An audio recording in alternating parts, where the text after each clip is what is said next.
Pri tem paradižniku je zanimivo videti takole obarvane liste, ki se bi marsikdo ustrašil, da je mogoče z njimi kaj narobe.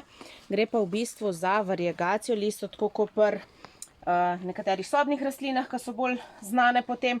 No, tudi tale je kot okrasna rastlina zelo lep, ni pa popolnoma nič z njim narobe.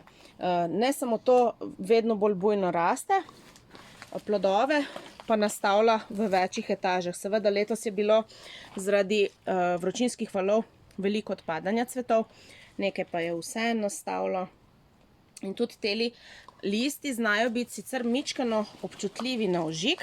Če se kakšna kapljica rose ujame gor, jih bo prej ožgalo, ker nimajo klorofila, da jih brani. Drugače so pa te rastline izredno dekorativne.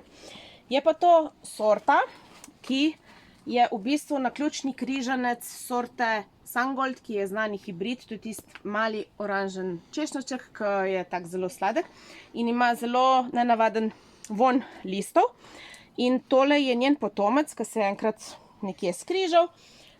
Jaz sem pa pomagala pri stabilizaciji, semena sem dobila iz Amerike in moja linija je nekako najbolj obdržala tole barvo listov, tako da